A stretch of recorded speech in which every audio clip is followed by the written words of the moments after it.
ମୁଁ ଆଜି ଦେଖାଉଛି ପୋଦିନା ଗଛ। କେତେ ସୁନ୍ଦର ଗଛ ହେଇଛି, ପୁରା ଗ୍ରୀନିଶ ଗ୍ରୀନିଶ ଗଛ। ଆର ସ୍ମେଲ ବହୁତ ସୁନ୍ଦର। ପୋଦିନାକୁ ଆମେ ଚଟଣି କରି ଖାଉ, ପୋଦିନାକୁ ଆମେ ସରବତରେ ମଧ୍ୟ ବ୍ୟବହାର କରୁ।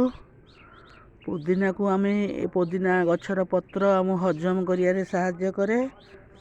ଏଇ ପୋଦିନା ଗଛର ଫ୍ୟାମିଲି ହେଉଛି ଲାମିନେସି।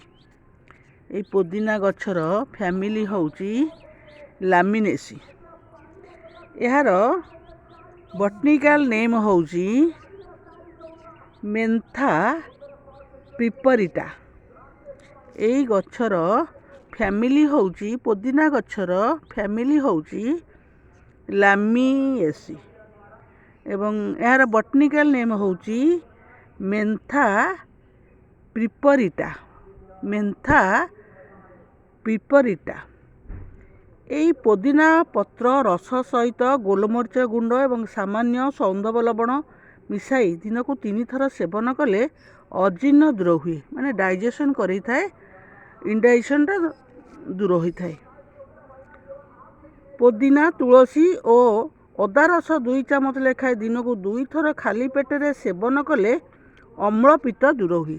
ମାନେ ପୋଦିନା ପତ୍ର ରସରେ ଆମର ଡାଇଜେଷ୍ଟିଭ୍ ଫଙ୍କସନ୍ ଅଛି।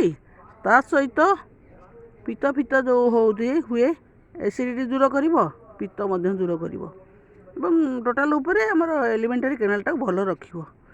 ତେଣୁ ଏ ଗଛଟା ବହୁତ ସୁନ୍ଦର ହେଇଛି। ଗୋଟେ ଛୋଟିଆ କୁଣ୍ଡରେ ଲଗେଇଛି।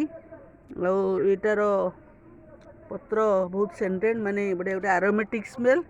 ଏ ପତ୍ର ଗୋଟେ ଆରୋମେଟିକ୍ ସ୍ମେଲ୍, ବହୁତ ସୁନ୍ଦର ହେଇଛି। ଆମେ ୟାକୁ ଚଟଣି କରି ଖାଇପାରିବା, ନଡ଼ିଆ କୋରିକିରି।